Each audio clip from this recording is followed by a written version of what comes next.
ഇവിടെ നമ്മുടെ ഹീറോ അർജുന് ഇപ്പൊ 27 വയസ്സായെങ്കിൽ പോലും അവനക്ക് കല്യാണം കഴിക്കുന്ന ഒരു പ്ലാനേ ഉണ്ടായിരുന്നില്ല. അവന്റെ അച്ഛൻ, അമ്മ, ഫ്രണ്ട്സ് എന്ന് പറഞ്ഞ എല്ലാവരും അവനെ അഡ്വൈസ് ചെയ്യുന്നുണ്ടെങ്കിൽ ആരൊക്കെ എന്ത് പറഞ്ഞാലും ശരി, ഞാൻ 5 വർഷം കഴിഞ്ഞിട്ടേ കല്യാണം കഴിക്കുള്ളൂ എന്ന് അവൻ പറയാണ്. എന്തുകൊണ്ടാണ് നീ 5 വർഷം കഴിഞ്ഞിട്ട് കല്യാണം കഴിക്കുള്ളൂ എന്ന് പറയുന്നത്? നിന്റെ എയിം അപ്പൊ എന്താണെന്ന് ചോദിക്കുമ്പോൾ അർജുൻ പറയാണ്, എനിക്ക് ഏറ്റവും വലിയ എയിം എന്ന് വെച്ചാൽ എനിക്കൊരു സ്പോർട്സ് കാർ വാങ്ങണം. അതിന് വേണ്ടിയിട്ട് ഞാൻ 12 ലക്ഷം രൂപ ഇപ്പൊ കൂട്ടി വെച്ചിട്ടുണ്ടാക്കി. ഇനി ഒരു 8 ലക്ഷം രൂപയും കൂടി ലോൺ എടുത്ത് ആ ഒരു കാർ വാങ്ങണം. പിന്നെ യൂറോപ്പിൽ പോയിട്ട് അടിച്ചു പൊളിച്ച് ജീവിക്കണം. അതിനു മുമ്പ് കല്യാണം കഴിച്ചിട്ടുണ്ടെങ്കിൽ അവരുടെ അച്ഛൻ, അമ്മ, കുടുംബം എന്ന് പറഞ്ഞ ഒരുപാട് കമ്മിറ്റ്മെന്റ്സ് ഉണ്ടാവും. അതിനൊന്നും എനിക്ക് വയ്യാന്ന് അവൻ പറയാം. എന്നാൽ ഇതൊന്നും കേൾക്കാതെ അവന്റെ അമ്മ എന്ന് വെച്ചാൽ അവനെ കോൾ ചെയ്തിട്ട് ഇപ്പൊ ഈവനിങ് നമുക്കൊരു പെണ്ണിനെ പോയി കാണാനുണ്ട്, വേഗം അതിന് വേണ്ടി റെഡി ആവാനായിട്ട് പറയാണ്. എന്നാൽ അർജുന് അതിനോട് തീരെ താല്പര്യമില്ല. ഞാൻ വരില്ലാന്ന് അവൻ ഉറപ്പിച്ച് പറഞ്ഞോണ്ട് തന്നെ അമ്മ പറയാണ്, നീ നോക്കിക്കോ, നീ 10 മിനിറ്റ് ആ പെൺകുട്ടിയോട് സംസാരിച്ചിട്ടുണ്ടെങ്കിൽ നിനക്ക് എന്തായാലും ആ പെൺകുട്ടിനെ ഇഷ്ടപ്പെടും. എന്നാൽ അർജുൻ പറയാണ്, ഞാൻ 5 സെക്കൻഡ് ആ പെൺകുട്ടിനോട് സംസാരിച്ചാൽ തന്നെ ഞാൻ അവളെ റിജക്ട് ചെയ്യും. പറഞ്ഞ് രണ്ടുപേരും കൂടി 10,000 രൂപക്ക് ബെറ്റ് വെക്കാം. ഇപ്പൊ എന്തായാലും പെണ്ണിനെ കണ്ടാലും ഇഷ്ടമില്ല എന്നാണ് പറയാൻ പോകുന്നത്. അതുകൊണ്ട് അവൻ പെണ്ണിനെ കാണാൻ പോകാതെ അവന്റെ ഫ്രണ്ടിനെയും കൂട്ടി ഫ്ലാറ്റിലേക്ക് പോകുന്നുണ്ട്. ഇപ്പൊ ലിഫ്റ്റ് വർക്ക് ചെയ്യാത്തതുകൊണ്ട് അവര് നടന്നാണ് മുകളിലേക്ക് കയറുന്നത്. ഇപ്പൊ അമ്മ വീണ്ടും വിളിച്ചിട്ട്, നിനക്ക് ആ പെണ്ണിന്റെ വീട്ടിൽ പോയി പെണ്ണ് കാണാനല്ല മടിയുള്ളത്?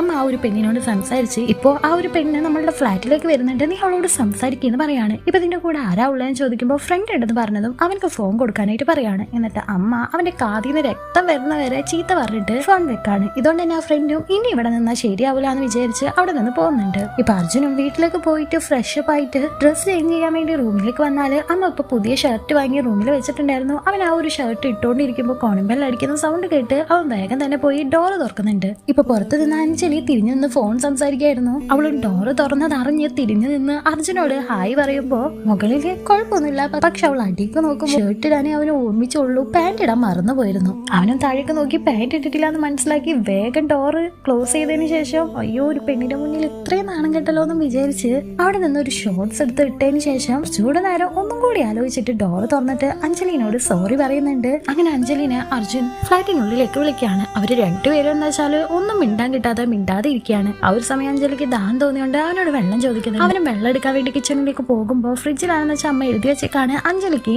പൈനാപ്പിൾ ജ്യൂസ് എന്ന് വെച്ചാൽ അത്രക്കും ഇഷ്ടമാണ്, അതുകൊണ്ട് ഞാൻ പൈനാപ്പിൾ ജ്യൂസ് ഫ്രിഡ്ജിൽ വെച്ചിട്ടുണ്ട്, അവൾ വെള്ളം ചോദിച്ചാൽ അതെടുത്ത് കൊടുക്കണം എന്ന്. അർജുനും അവൾക്ക് ഞാൻ പൈനാപ്പിൾ ജ്യൂസ് അല്ല പോയിസനെ കലക്കി കൊടുക്കാൻ പോകുന്നതെന്ന് പറഞ്ഞ് പച്ചവെള്ളം കൊണ്ടുപോയി കൊടുക്കാണ്. ഇപ്പൊ വെള്ളം കുടിച്ചു തീർത്തതും അഞ്ജലിനോട് അർജുൻ, ഞാൻ ഓപ്പൺ ആയിട്ട് ഒരു കാര്യം പറയാം, അത് കേട്ടിട്ട് നിനക്കൊന്നും തോന്നരുത്, എനിക്ക് ഇനി വരുന്ന 5 വർഷം കല്യാണം കഴിക്കാം എന്ന് പറഞ്ഞ ഒരു പ്ലാനേ ഇല്ല, എനിക്ക് ഈ ഒരു കല്യാണത്തിന് താല്പര്യമില്ല എന്ന് പറയാണ്. പിന്നീട് എന്ത് സംഭവിച്ചു എന്ന് അറിയാൻ വേണ്ടിയിട്ട് മൂവി ഫുൾ ആയിട്ട് കാണാൻ താഴെയുള്ള പ്ലേ ബട്ടൺ ഒന്ന് ക്ലിക്ക് ചെയ്താൽ മതി.